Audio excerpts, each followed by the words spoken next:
बहुत उम्दा कलाम अता कर रहे थे हारिस जमील साहब। अब मैं मुल्तमस हूँ मोहम्मद काशिफ से तशरीफ़ लाएँ और अपना कलाम अता करें। मोहम्मद काशिफ।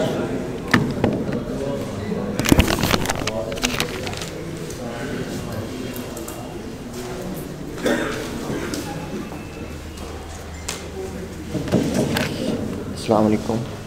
साहिब सदर की इजाज़त से एक गज़ल से चांदा शार।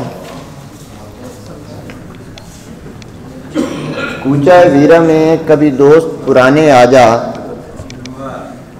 कूचा वीरा में कभी दोस्त पुराने आ जा, शब हिज्र में सोते को कभी यार जगाने आ जा।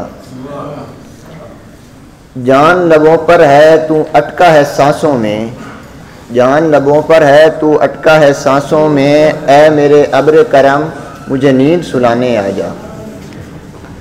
एक और गज़ल से चांदा शार पेश करना चाहूँगा।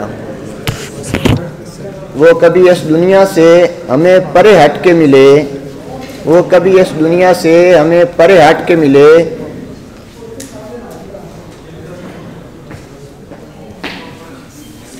वो इस दुनिया से कभी हमें परे हट के मिले, वो कभी हमें हम में सिमट के मिले, उसमें सारे का सारा मैं हो जाऊं, उसमें सारे का सारा मैं हो जाऊं, वो कभी खुद से हमें घट के मिले।